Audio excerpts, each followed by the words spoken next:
몇 년 전 온라인 커뮤니티 네이트 판에 올라온 글입니다. 제목은 이렇습니다. 제 직업은 욕바지입니다. 제 직업은 욕바지입니다. 누구일까요? 욕을 많이 먹는 직업이 누가 있을까요? 제가 그 글을 그대로 한번 읽어보겠습니다. 안녕하세요. 대기업 고객센터에서 일하고 있는 20대 초반 상담사입니다.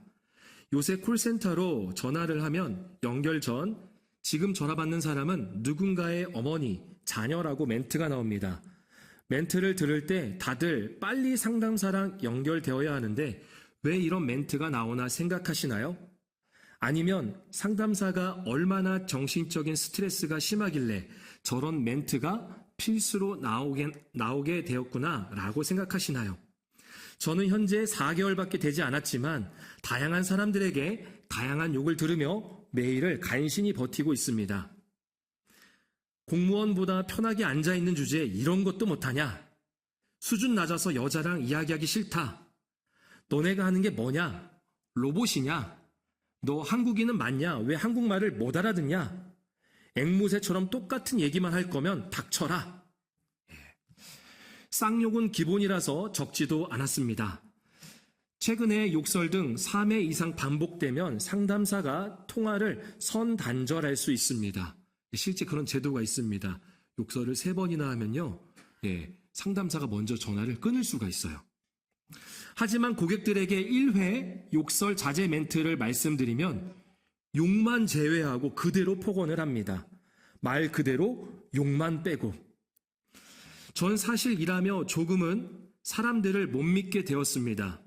내 주변에서 늘 친절했던 이웃 아줌마가, 아저씨가, 친구가 전화기만 잡으면 소리를 지르고 욕을 하는 사람이 될 수 있으니까요. 제가 이 글을 쓰는 이유는 상담사들은 고객님들의 말을 건성으로 듣는 것이 아니고 아픔에 공감하고 죄송하다는 마음도 듭니다.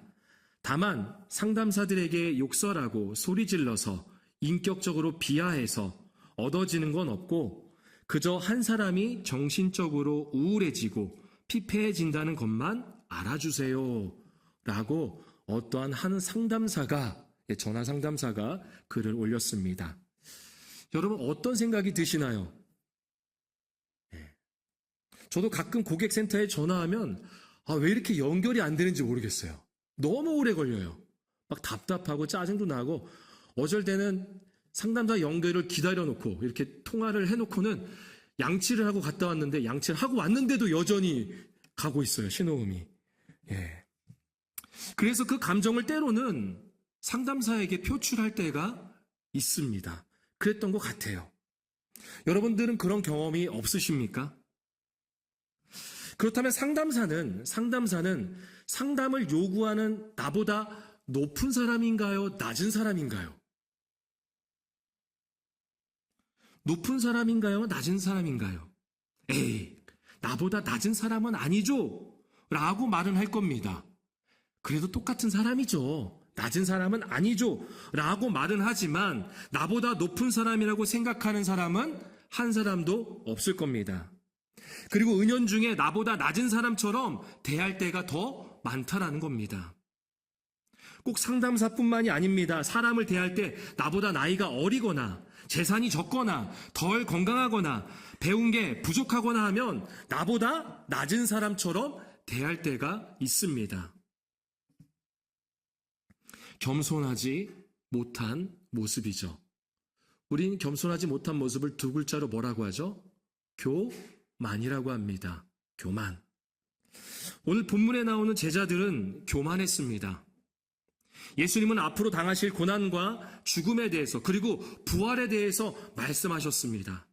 그것을 가르치셨습니다. 그런데 제자들은 그런 거에 관심이 없어요. 예수님의 고난, 예수님의 죽음, 예수님의 부활에 대해서는 전혀 관심이 없습니다. 오히려 뭐라고 말을 하는지, 예수님께 어떠한 질문을 하는지 우리 1절 말씀 같이 한번 읽겠습니다. 그때 제자들이 예수께 나와 이르되 천국에서는 누가 크니이까? 오늘 본문인 마태복음에서는요, 제자들이 예수님께 질문한 것으로만 보여집니다. 그렇게만 소개되고 있어요. 근데 똑같은 본문이, 똑같은 내용이요, 다른 복음서에서도 기록되어 있어요. 그래서 마가복음과 누가복음에도 소개되는데 거기에서는요, 뭐라고 하냐면 누가 더 큰지 서로 제자들끼리 다투고 논쟁하고 했다라는 겁니다. 그 중에 아마 베드로는 이렇게 생각을 했을 것 같아요. 그래도 예수님의 수제자잖아요. 수제자이기 때문에 아마 이렇게 생각을 했을 것 같습니다. 나는 바다 위도 걸었어. 바다 위도 걸었어. 나는 변화산에서 예수님 변화하시는 모습을 직접 보았어. 나는 물고기 입에서 나온 기적적인 돈으로 주님과 함께 성전세도 냈어. 그러니 내가 니네들보다는 높은 사람이지, 큰 사람이지. 근데 사실 이게 베드로뿐만이 아닙니다. 모든 제자들이 각자의 이유를 들며 자신이 더 높다고, 예수님이 이 땅을 천국으로 만들면, 예수님이 왕으로 통치하게 된다면 그때 내가 여기 있는 이 친구들보다, 이 제자들보다 제일 높은 곳에 앉아야지, 당연히 예수님 그렇게 해 주시겠지 라고 마음을 먹고 있었습니다. 그런데 사실 예수님께 하는 제자들의 이 질문은 잘못되었습니다. 천국에서는 누가 크니까? 그럼 큰 자가 있다면 또 어떤 자가 있다는 거예요? 작은 자도 있다라는 거예요. 높은 자가 있다면 낮은 자도 있다라는 거예요. 천국이 그런 곳일까요?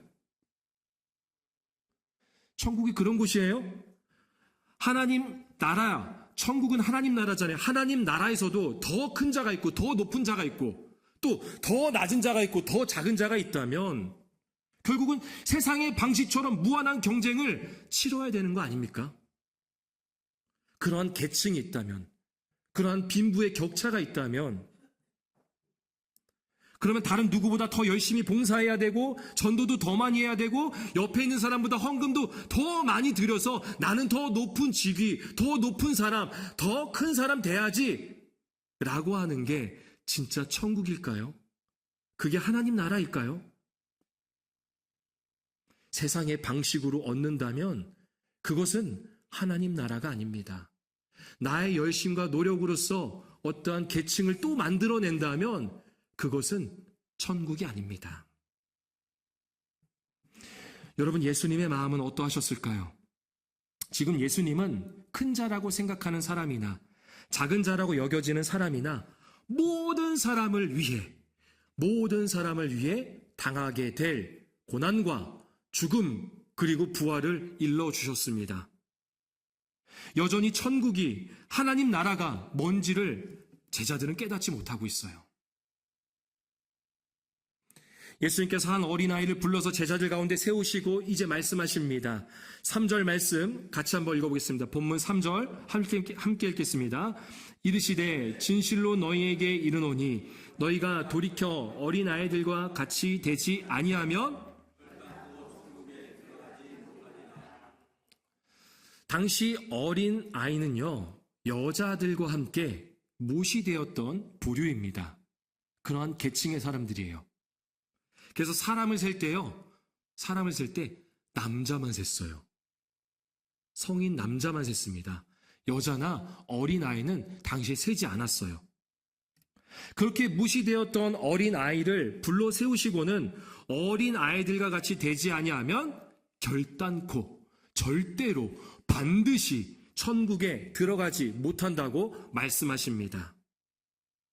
천국에서 누가 더 높은지를 먼저 말씀해 주시는 것이 아니라 그들의 생각에 예수님이 왕이 되시어도 전혀 상관없이 여전히 저 밑에 아주 낮은 곳에서 있을 것 같은 그런 초등학생쯤 되는 애 하나를 세우시고는 이런 애 같이 되지 못하면 아예 천국 자체를 들어갈 수 없어 라고 말씀하시는 거예요.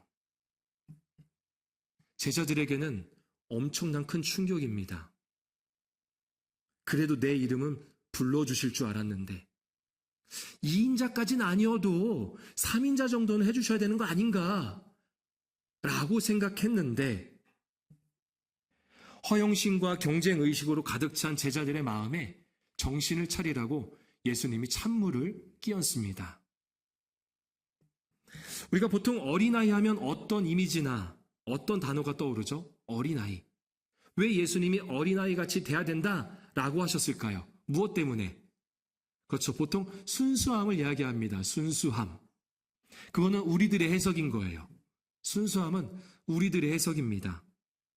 순수하고 꾸밈이 없으면 천국 시민이 될 수 있을까요? 예수님이 교만하여 허영심과 경쟁의식에 빠져있는 제자들에게 강조하고 싶은 것이 있었습니다. 그것은 어린아이들의 특성 중에 하나인데요. 그것이 무엇이냐? 바로 4절에 나와요. 우리 4절 말씀 같이 한번 읽어보겠습니다. 그러므로 누구든지 이 어린아이와 같이 이 어린아이와 같이 어떤 사람이요? 자기를 낮추는 사람. 자기를 낮추는 것. 우린 이것을 뭐라고 부르죠? 겸손이라고 합니다. 겸손. 당시 어린아이들은요, 허영심과 경쟁의식이 없었어요. 나이가 비슷하면 그냥 다 친구였어요. 다 같이 어울렸어요. 그리고 지나가다 어른을 보면 어떻게 해요? 인사했어요. 그냥 어른이면 나보다 높은 사람, 그분보다 낮은 사람이라고 여겼어요. 우리나라도 예전엔 그랬죠. 요새는 그런 문화가 많이 없어졌어요. 이전엔 그랬잖아요. 아무리 어린아이가 많이 배우고 돈이 많고 건강한다 할지라도 그래도 어른이 지나가면 어떻게 해요? 인사를 했어요. 나는 낮은 사람이야 라는 인식이 있었다라는 거죠. 예수님이 말씀하시는 것은 바로 이러한 성품을 말하는 겁니다. 내가 어떻든 간에 남을 나보다 더 높이고 나는 낮아지는 것. 나를 낮추는 것을 말하는 거예요. 그러니까 예수님이 이렇게 말씀하시는 거죠. 너네뿐만이 아니라, 야 제자들 너네뿐만이 아니라 어떤 사람이든지 이 어린아이처럼 남보다 나를 낮추는 사람이, 그렇게 겸손한 사람이 먼저 천국을 살아가고 있는 것이야 라고 말하는 거예요. 천국에서 더 높은 사람, 더 가진 사람, 더 큰 자가 아니라 천국을 먼저 살아가고 있는 사람이야 라고 이야기하는 것입니다. 그래서 교만한 마음을 버려야 합니다. 허영심과 경쟁의식을 내려놓아야 합니다. 남을 나보다 낮게 여기는 사람이 아니라 나를 낮추는 사람이 되어야 합니다. 1930년 8월 26일 새벽 3시에요. 24살인 앙리 샤르에르라는 청년이요. 한 술집에서 무엇을 했을까요? 저는 어려운 질문을 하지 않는다고 했어요. 맞아요. 술을 마셨어요. 예. 날씨가 따뜻해서 졸린 것 같아서 제가 질문 한번 해봤습니다. 예. 22살의 앙리 샤르에르라는 청년이 술집에서 무엇을 했다고요? 술을 마시고 있었습니다. 그런데 거기서 살인사건이 일어나게 됩니다. 그리고 한 젊은 검사에 의해서 앙리 샤르에르가 살인 누명을 쓰고 감옥에 가게 됩니다. 앙리 샤르에르는 탈옥을 시도하지만 매번 실패하게 됩니다. 그리고 살아서 못 나온다는 지옥의 독방에 가게 됩니다. 그는 지옥의 독방에서 바닥에 기어다니는 지네나 바퀴벌레를 잡아먹으며 겨우 연명을 합니다. 온갖 고초 끝에 독방령을 마치고 다시 형무소로 돌아왔을 때 감방 동료들과 함께 또 무엇을 했을까요? 탈출을 시도합니다. 동료들은 모두 살해되거나 붙잡혔고요. 앙리 샤르에르는 독화살에 맞아 바다에 빠집니다. 정신을 차리고 보니 콜롬비아의 해안이고 여기서 수도원 원장의 밀고로 다시 또 체포가 되어서 이번엔 5년의 독방령을 받습니다. 앙리 샤르에르는 탈옥을 포기하지 않습니다. 결국 그는 9번째 시도 끝에 성공을 합니다. 그가 그토록 탈옥을 하려고 했던 이유는 자신을 억울하게 감옥으로 가게 한 검사와 그 검사의 가족을 죽이려고였습니다. 탈옥에 성공은 했지만 탈옥수의 신분으로 살아가는 것은 쉽지 않았습니다. 37년이라는 긴 세월이 지나 공소시효가 만료되고 자유를 얻게 되었습니다. 그는 파리에 있는 한 호텔에 8일간 머물며 검사를 죽일 준비를 합니다. 그런데 그동안 수많은 생각으로 마음이 복잡해집니다. 그래서 꿈쩍하지 않고 밤낮으로 기도하며 생각하다가 복수의 대상인 검사를 죽이지 않고 용서하기로 결심합니다. 용서를 결심한 순간 30년 동안 증오심의 노예로 마음의 감옥에 갇혔던 그가 나비처럼 비상하는 것을 느낍니다. 나비처럼 활활 날아오르는 그 비상함을 느껴요. 자유를 얻었다라는 거죠. 나비는 프랑스어로 파피용입니다. 파피용. 앙리 샤렐의 자서전이 영화로 만들어진 게 바로 고전 명화 빠삐용입니다. 그리고 그는 후편으로 방코라는 책을 써서 왜 수감 생활을 했는지에 대해서 그 이유를 밝힙니다. 여러분, 용서는 내가 상대보다 높다고 생각하면요, 할 수가 없어요. 내가 더 높은데, 내가 더 큰 자인데 어떻게 나한테 이렇게 라는 거죠. 때로는 용서를 한 것 같아도 여전히 마음 한켠에 남아서 다시 복수의 마음이 올라옵니다. 그런데 내 자신을 낮출 때, 그렇게 겸손할 때 진정한 용서가 나올 수 있습니다. 그리고 용서는요, 진정한 자유, 평화의 마음, 천국의 모습을 우리에게 선사합니다. 예수님도 당신의 겸손으로 우리를 용서하시지 않았습니까? 하나님의 아들이 우리와 같은 인간의 몸으로 이 낮은 곳에 오시어서 자신을 낮추시는 겸손을 보이시고 십자가에 죽기까지 낮추시는 용서를 보이셨습니다. 우리에게 필요한 것은 무한한 경쟁의식과 허영심이 아니라 어린아이와 같은, 또 예수님과 같은 나를 낮추는 겸손입니다. 이것이 천국을 살아가고 또 천국을 보여주는 것입니다. 이어서 예수님은 어린아이에 대한 언급을 한 번 더 하십니다. 우리 5절과 6절 두 절 함께 읽겠습니다.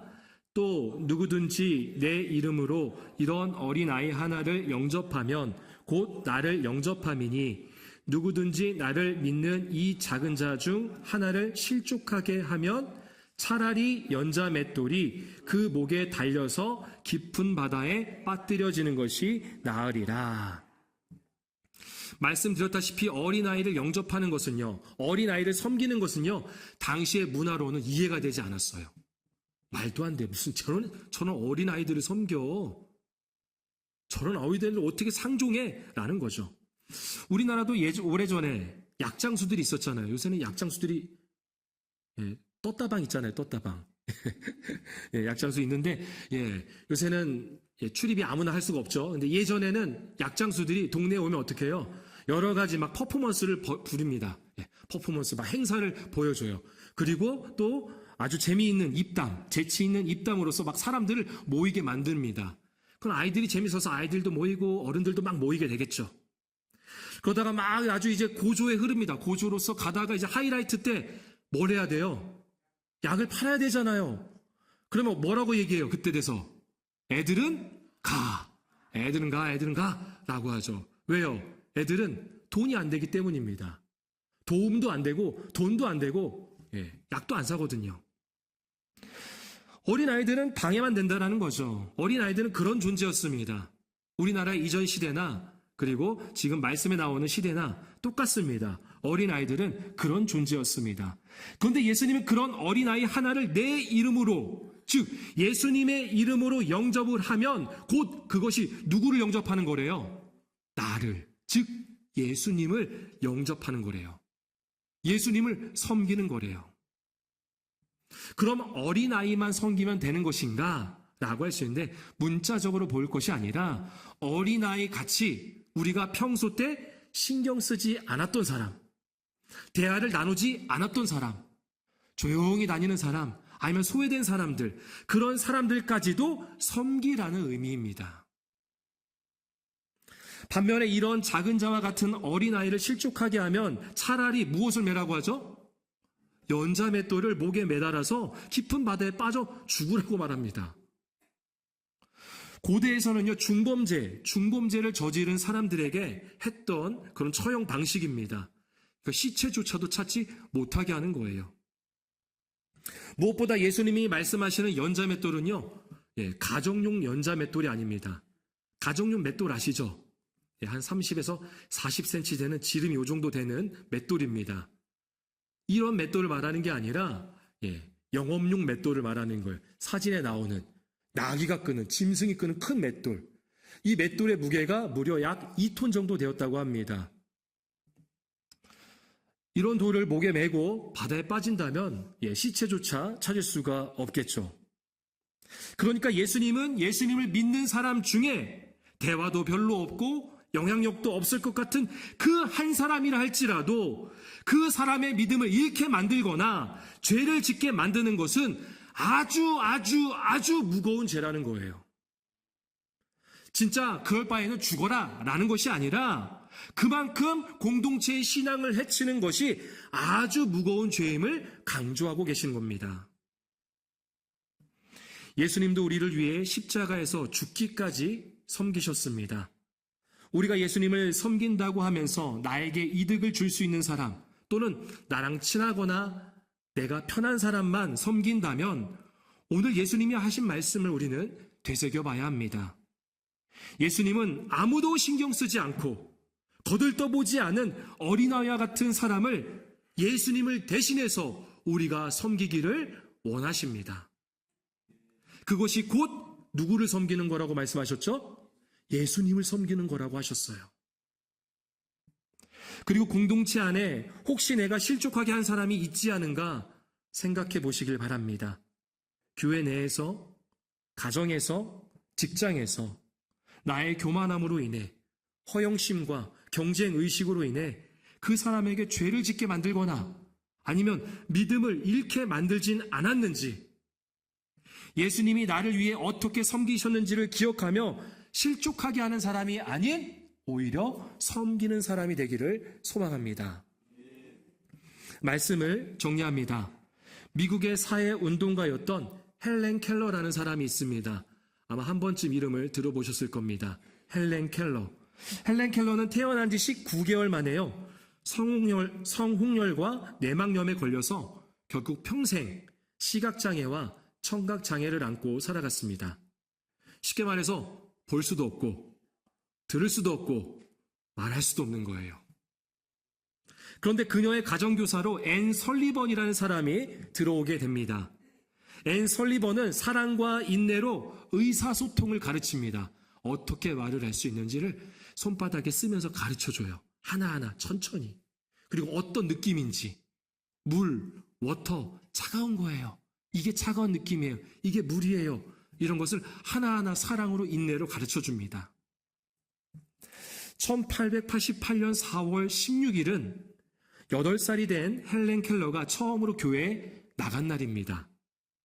교사 설리번의 특별한 부탁으로 주일학교 학생들은 처음 교회에 나온 헬렌에게 축하 파티를 열어주었습니다. 그리고 반 아이들은 일일이 헬렌을 찾아가서 친절하게 안아주고 볼에 키스를 해줬습니다. 헬렌은 신앙에 대해서 아무것도 몰랐지만 그날 교회의 인상을 묻는 교사 설리번에게 이렇게 대답을 합니다. 교회는 사람을 행복하게 하는 곳이네요. 교회는 사람을 행복하게 하는 곳이네요. 한 교사의 섬김으로 시작하여서 반 아이들의 섬김으로 이어져 헬렌에게 교회는 사람을 행복하게 하는 곳이네요 라는 고백이 나오게 하였습니다. 이제 우리는 어린아이처럼 또 예수님처럼 낮아지고 또 그러한 자들을 섬겨야 합니다. 그렇게 우리가 우리의 겸손을 통해서 우리는 천국을 보여줄 수 있는 거예요. 우리 마지막으로 3절 말씀 마지막으로 함께 읽겠습니다. 이르시되 진실로 너희에게 이르노니 너희가 돌이켜 어린아이들과 같이 되지 아니하면 결단코 천국에 들어가지 못하리라. 예수님은 너희가 어린아이들과 같이 되어야 된다고 말씀하시는데 거기에 세 글자가 붙죠. 뭐예요? 너희가 돌이켜 라고 합니다. 너희가 어린아이들과 같이 되어야 된다 라고만 하시는 게 아니라 너희가 돌이켜 라고 하세요. 이 돌이킨다의 원어가 뭐냐면 바로 방향을 바꾸다 그리고 회심하다 라는 의미예요. 다시 말해서 회개입니다. 회개. 그러니까 우리가 낮아지고 섬기는 것은 우리의 삶의 방향을 완전히 바꾸고 전적인 회개가 일어나지 않으면 될 수가 없습니다. 내가 하는 것이 아니라 하나님이 하시는 것이기 때문입니다. 나의 교만한 모습, 허영심과 경쟁의식으로 가득 찼던 모습에서 겸손, 낮아지고 섬기는 모습으로 나아가는 것은 돌이켜 나의 삶의 방향을 바꾸고 그리고 전적인 회개가 일어나야지만인 할 수가 있는 것입니다. 그렇게 될 때 하나님께서 우리의 겸손을 통해서 하나님의 나라, 천국을 많은 사람들에게 보여주시리라 믿습니다. 겸손을 통해 천국을 보여주는 천국 시민이 되기를 소망합니다. 그러한 천국을 보여주는 교회, 천국을 보여주는 가정, 천국을 보여주는 겸손한 저와 여러분이 되기를 축원합니다.